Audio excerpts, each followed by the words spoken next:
Oh man, check it out, guys. I love these donuts from Dunkin' that come out every year in February. Especially like these strawberry, just the plain strawberry ones, strawberry frosting with it's got like that Boston cream custard inside. Man, these things are just delicious. And yep, I'm gonna have a couple of these today. Anyway, we're gonna start this video today with, we're gonna get in the kitchen. We're gonna do a little brew. The station is over there set up. We're gonna do a little afternoon brew. And the rest of the video, I plan to show you guys something we filmed the other day when we were out in Aventura Mall. We went out there to a coffee shop and it was pretty good, man. I gotta show you guys this spot. And also we had lunch, so stay tuned for that. But first, let's get one of these donuts and start off with an afternoon brew. All right, so I just got back from the gym. And first thing I'm gonna do is just, I've told you guys before, it's best to heat up the machine before you even start. So turn it on and give it, a good 10-15 minutes to heat up. I'm gonna go ahead and take a shower and then we'll get back outside and do an afternoon brew for you guys. All right, but before anything, first we're gonna try one of these little donuts. Man, these things are awesome. I love these.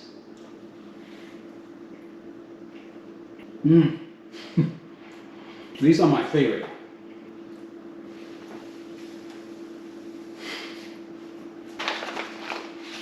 Today we're gonna be using Matadors. So they call this one their traditional Italian espresso blend. It is a medium roast, and for me to make espresso, in my opinion, it tastes better to use a medium or a little bit darker roast when you're gonna make a milk-based drink. Now, if you're gonna have just an espresso with no sugar, no milk, nothing in it, well, that's when single origin, that's when a light roast really shines. But usually when I make espresso, although every time I taste it, because I wanna see how my espresso technique is progressing, how it's tasting just by itself, so I always taste it. But really, when you mix it with sugar and milk, I definitely like a medium roast, or maybe even a little bit darker than medium. Definitely not the really dark roast. I'm not into really dark roast. I don't like that either. So we're gonna be using this one. I think this is from the espresso blends that I've tried. This one is really spectacular. I really love it. So let's go ahead and make an afternoon brew. I've showed you guys my workflow before. I have a few videos already on the channel.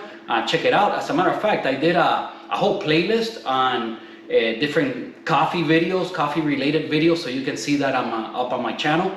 And like I said, the rest of this video is going to be going out to Aventura Mall. We went out to a new coffee shop out there and we had lunch and I had some coffee, so that'll be up next after this. Okay, so today we're going to be weighing out 18 grams. 18 grams is supposedly like the perfect amount of dosing for a Breville Infuser. So if you have one of these Breville machines, whether it's the Bambino, the Barista Express, the Pro, the Infuser, all these machines, they have basically the same portafilter, and 18 grams, it's usually the sweet spot. Again, I've talked about dialing in espresso on previous videos, so you guys can check that out. But with this coffee, I already have it dialed in. I've already used it a couple of times. So 18 grams, I've been grinding, and again, there is no such thing as like a perfect grind size. It's something you have to experiment with, and it's gonna vary. Even from day to day, it's gonna vary, even with the same machine, with the same espresso. So basically what you wanna do is that if your shot is coming out too fast, you wanna grind finer, okay? If your shot is taking too long, you wanna grind coarser. And that's how you control the brew time, okay? Pretty much the amount of water that you're gonna get is gonna give you a water to ground coffee ratio on this machine, on the infuser. It's gonna give you about 3 parts water to 1 part ground coffee. And for me, I've gotten used to that flavor. To me, it's perfect. You can program the machine and you can tinker with it and change the ratio. But for me, that's perfect. So you definitely want to get a scale. You want to be weighing out your coffee beans. So I've told you guys before, I keep the hopper empty. So whatever I put in is what I get out. Have talked about retention also on other videos. But basically when you've been using, if you just didn't clean it out just now, then you're gonna be fine. Pretty much what you put in is what you get out. Let's go ahead and grind the 18 grams and then I'll show you guys the rest of the process.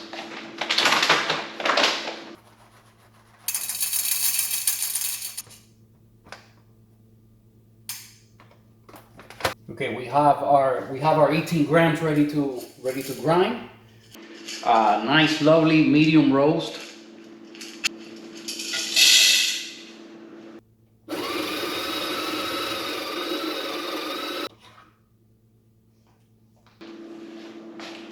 Wow, this stuff smells great. So I kind of shake it around like this a little bit just to declump it a little bit. You know, if you get like a really high-end grinder, it tends to clump the coffee less. Or you can use some kind of distribution tool and kind of, yeah, people use, what do they call it, WDT, to kind of mix the grounds up so that you don't get clumping. But again, it's not so serious. Just shake it around a little bit and you'll be fine. This little thing here is called a dosing funnel. People have asked me. These things are really cheap. You can buy on Amazon, and it helps a lot so that you don't have any spillage when you're adding your coffee onto the portafilter. You don't have anything spilling out. Just tap it a few times so it goes down, or you can use the tamper that came with the machine and kind of just go around the edge here just to make the coffee go down, so when you remove the dosing funnel, nothing spills out. So this tamper here is the one I like to use. You adjust the depth here based on, this machine comes with something called a blade.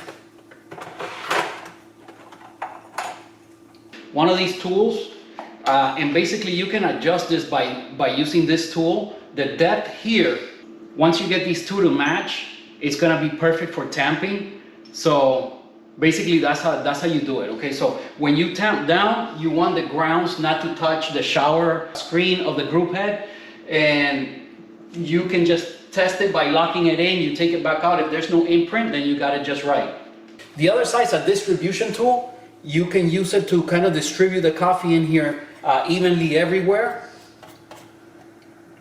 Then you spin it around and you tamp.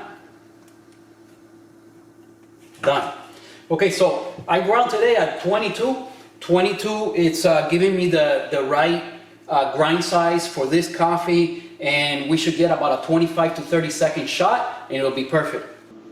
So by the way, that's how long it should take. Okay, when you're brewing espresso, your brew time, and you can experiment with this. Some people go a little longer, a little less. Some coffees like to be a little bit more over extracted. Some of them you can extract for as long of a time. Also, the machine has a control for the temperature. So once you start getting into trying to brew lighter roasts, then you really want to start messing around with the temperature and adjusting your temperature. But the way it comes from factory, if you're using a medium roast to a darker roast, you'll get a nice shot once you dial it in.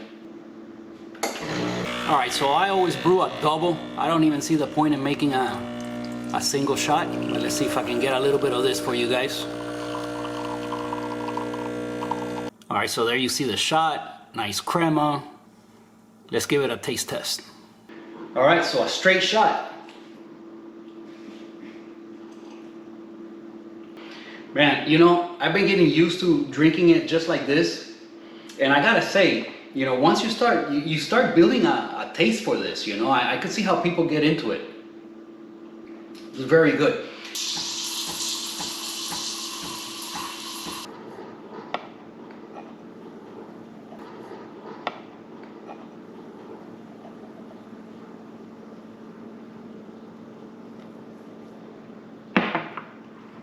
Something like that. Then you can just finish filling it up.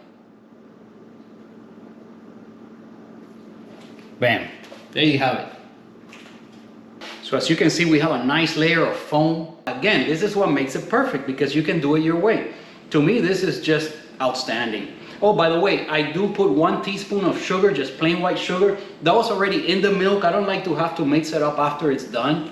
Now I just want to enjoy my drink.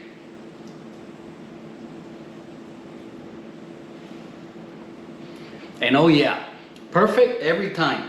So, you know, if you guys want to see any more of my coffee stuff, like I said, I have a playlist now. Check it out. I talk more about my process and the workflow. Of course, I'm always tweaking things. I'm always changing things. And we kind of learn along, we learn together. Let's get on to the rest of the video. Let's get on to Aventura Mall, and I'll see you guys on the next one.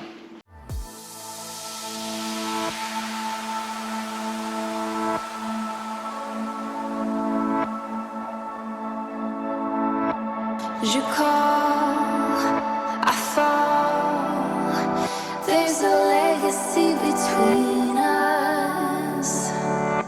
We grow, we go, but in the middle.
Thank you.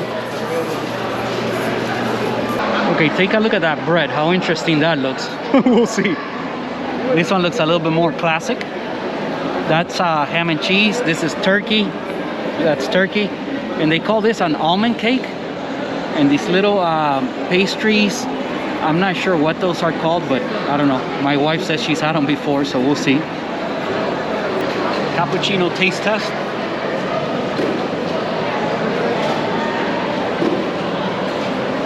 Nice foam layer, nice taste. Not quite like the one at home, but acceptable, definitely. Okay, first I'm gonna try the crazy looking bread. Oh man.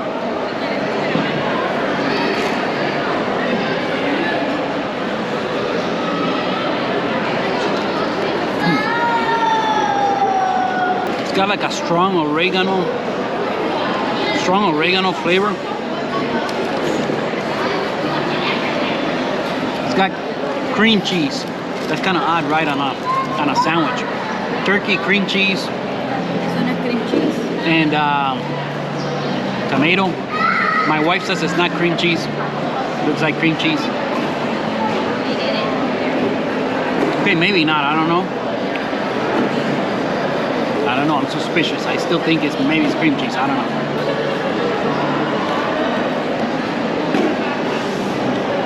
All right, that's interesting.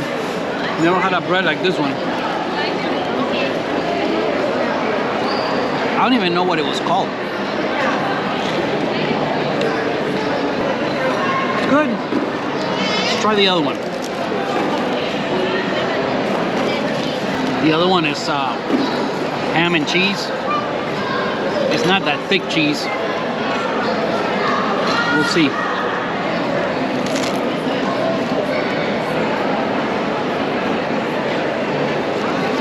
These guys toast the bread.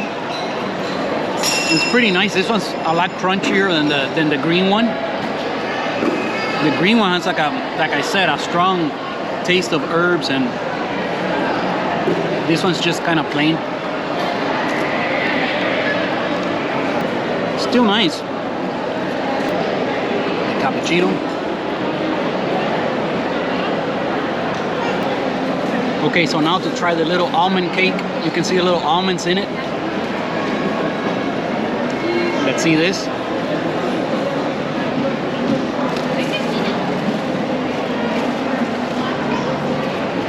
I wouldn't call this cake. It's more like a soft cookie. It is nice and moist, not too sweet. It's got almonds, which I like. So yeah, it's nice little treat. All right, guys. I don't know if I'll get any other clips here at the mall. Maybe I will. But if not, please give the video a like. Subscribe to the channel if you haven't done so already. This Rosetta Italian bakery. This has been open not very long. It's been here for a little while. We wanted to try it. And today was the day. So I'll see you guys on the next one. So check out this area for the kids and for the adults. But looking nice, guys.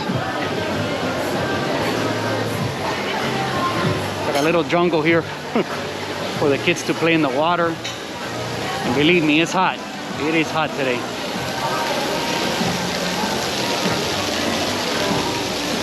All these trees are new. These trees were not here. Look at the big slide. Oh, and the Apple store here. The Apple store is immense. Look at this. This is the Apple store. It is huge. See if I have time to go and record a little bit inside so you can see it.